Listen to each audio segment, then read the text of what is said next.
Welcome over. Yes, people will arrive slowly. Hi, Elise. How you doing?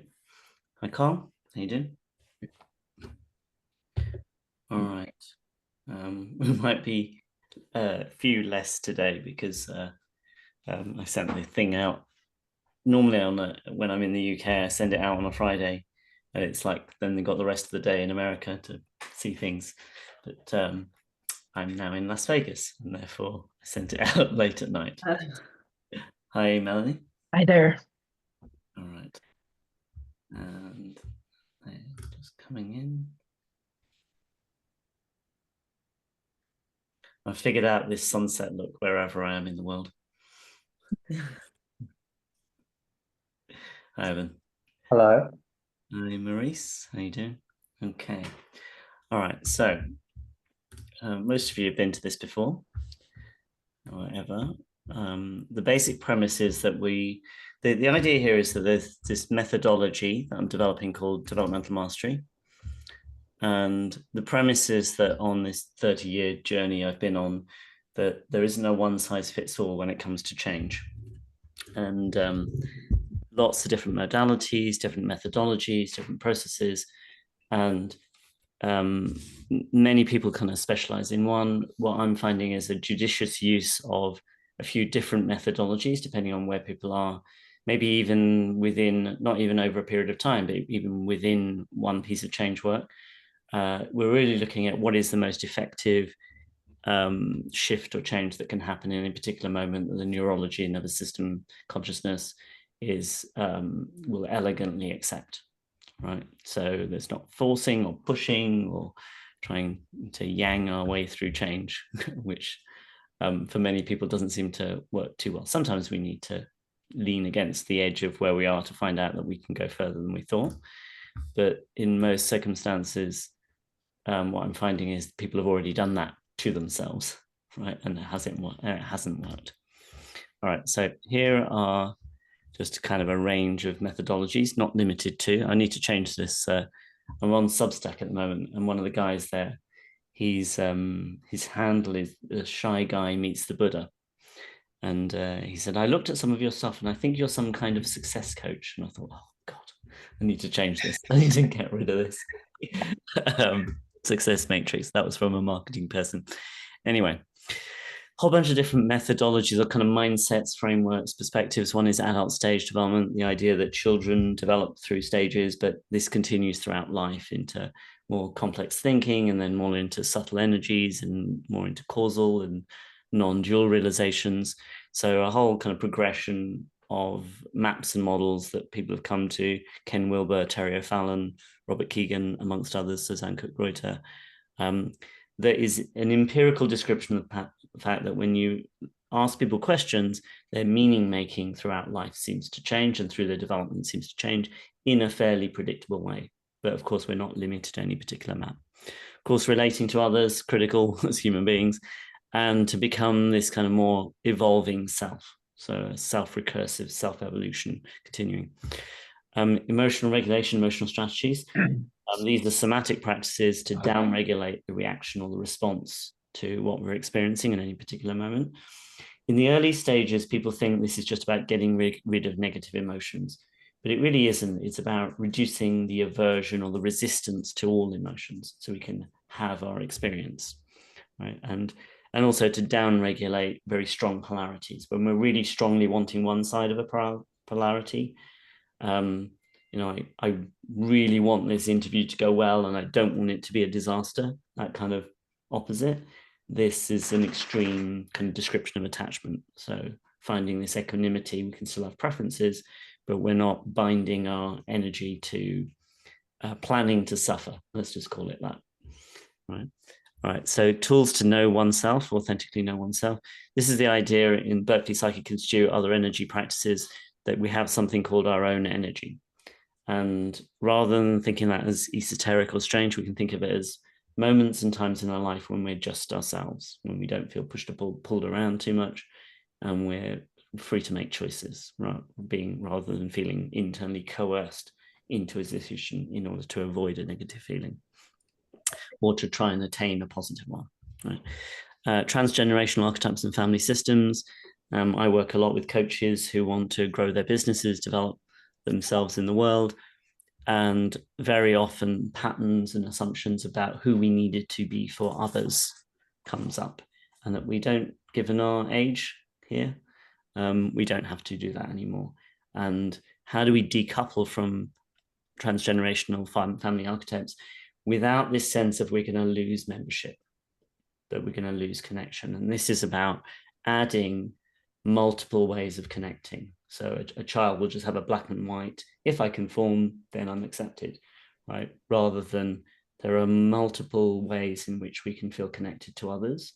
One is through physicality, one is through mental, and the other is a more transcendent oneness with a more immediate intimacy, a recognition that we are one with each other. So no one's ever leaving. You can't be separated. This is not possible, right, in an absolute sense. All right. So practical behavioral change. How many people have been to seminars, workshops, blah, blah, blah, blah, but and either done it yourself or seen people who it doesn't translate into day-to-day practical behavioral change? Well, I did one program where I said, look, of all the books we've all read, if we just implemented 10%, we'd have an amazing transformational change in our lives, right? Manifestation and reality creation. This is both on the practical side, planning, so having a vision or a goal or an outcome, making plans towards that, but equally that this reality is being constructed at various levels of experience. Let me just mute what's happening. 1 second. Stop share for a second. So, you can unmute if you want. I'm just going to mute all. There we go.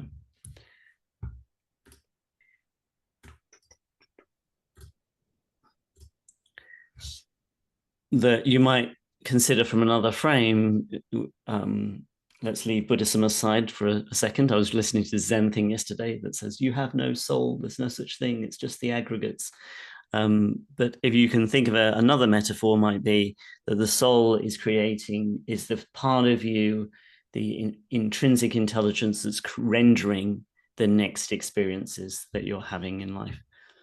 Give me a sec. Let me just let some people in because I think there's some dings in the background.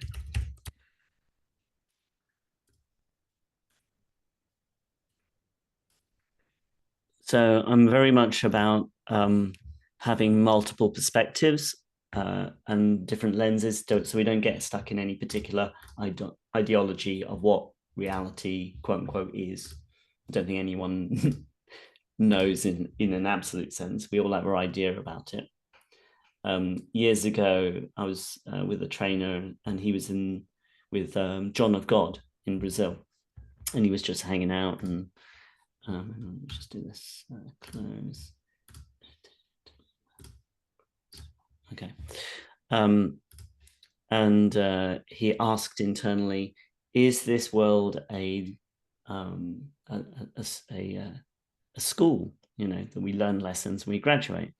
And this voice came back and went, no, but that works for you. And there was a cat sitting there who's reading the book, and asked again, and the voice was like, no, like it's not, but that works for you as a model of how you go through life. And the third time around, I said, look, I could just as much explain to you what reality is as you could explain to that cat why you're reading that book. Right.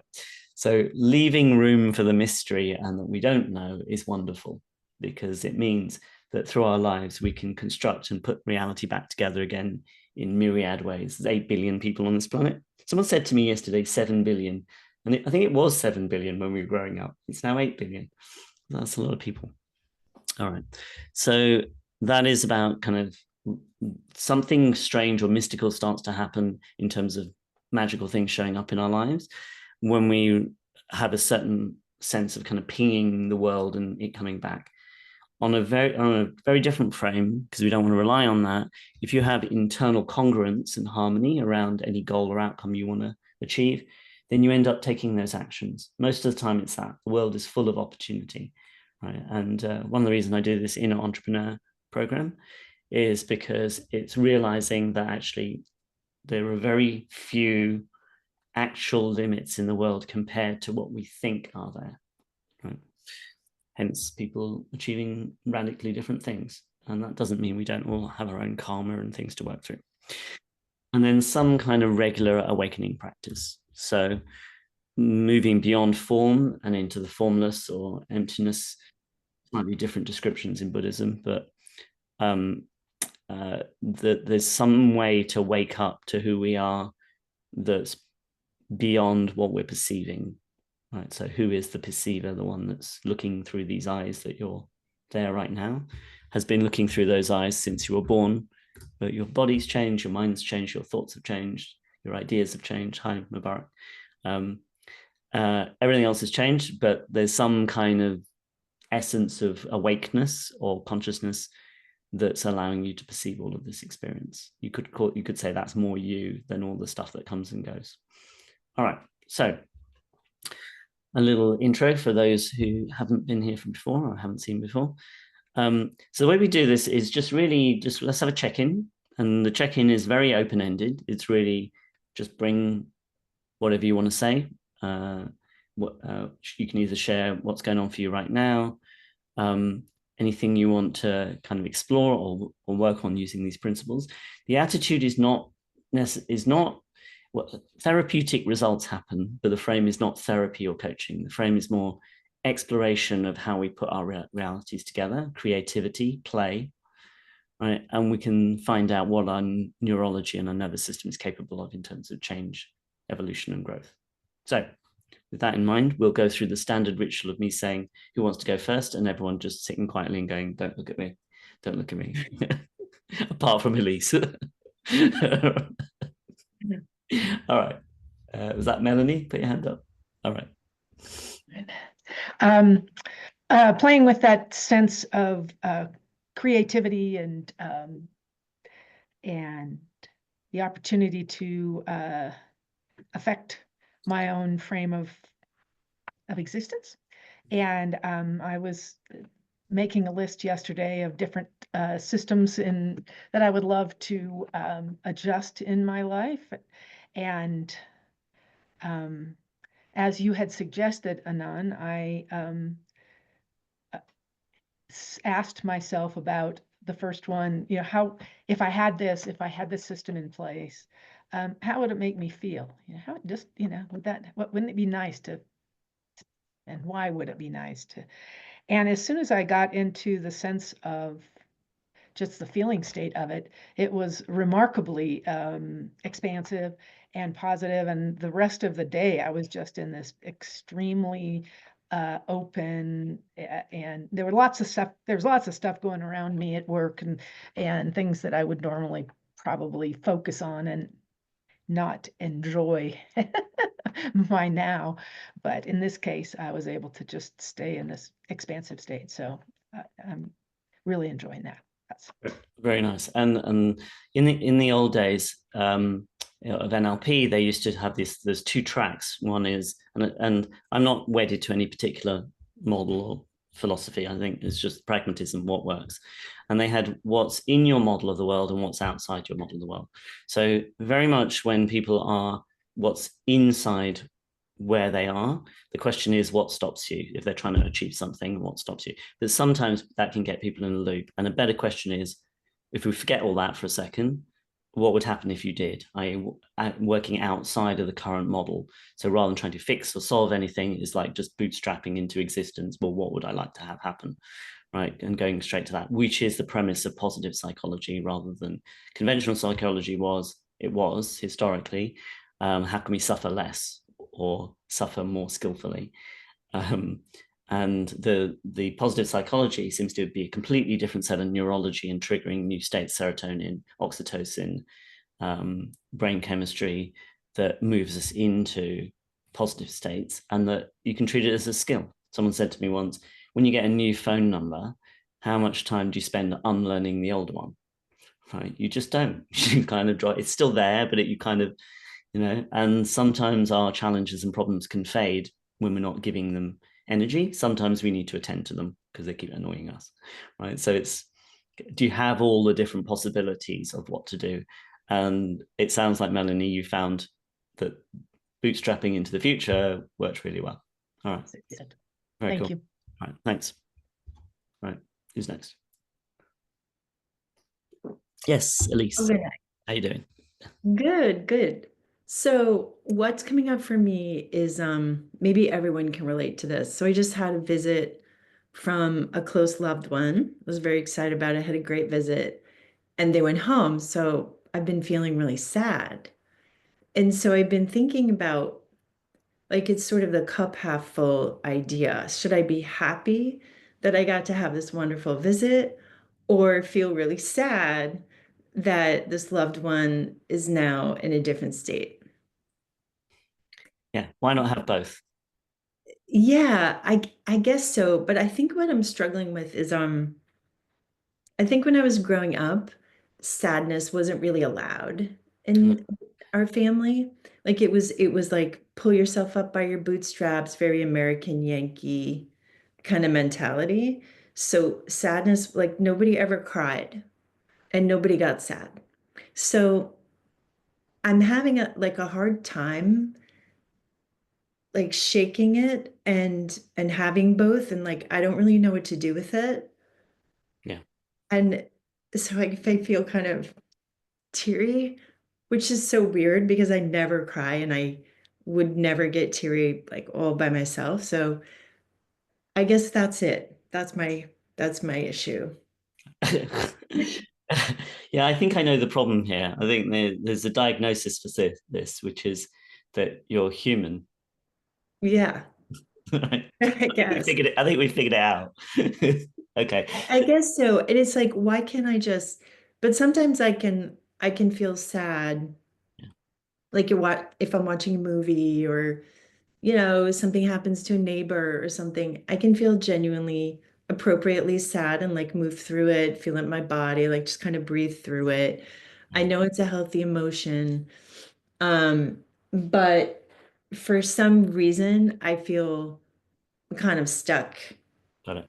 with and sort of shaming myself like why don't you just look at how wonderful it was that you had that visit and just snap out of it, and that's silly. Why are you making something happy so a negative? So Okay. anyway, So far we have happy that they came, yeah, sadness, we have a bit of self-aggression, right? a little bit. Right. So starting to realize, and this is about multiple selves, that we are complex as human beings and allowing for kind of all emotions and frames. But I just want to come to this for a second, which is, and this is what we're adding in adult stage development. What happens is we add more distinctions, right? More complexity of mind and even frames to be able to hold more of the world, right? Because otherwise it's all of these double binds or dilemmas are, I feel sad, I shouldn't feel sad, right? They conflict with each other, right? Rather than having lots of different frames and perspectives around this. So you said something where you said, no one in my family ever got sad, right? Now it's a shortcut in language. They got sad. Yes. No one in my family ever showed that they were sad. Right? Yeah, that's what I misspoke. I should have said that. No. Obviously they got sad. No, but it's really good. It's good, and it's not an error at all, right? Because in these conflations, right, when we decouple them, right, and go, oh, okay, they got sad and they didn't show that they were sad, right?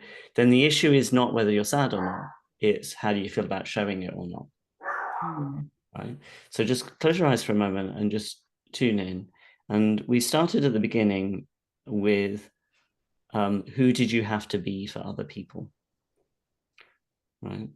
And what you could and couldn't be, and just haven a couple of times, just down the outside of your shoulders, from the top of your shoulders, top of your arms. There we go. Okay, right.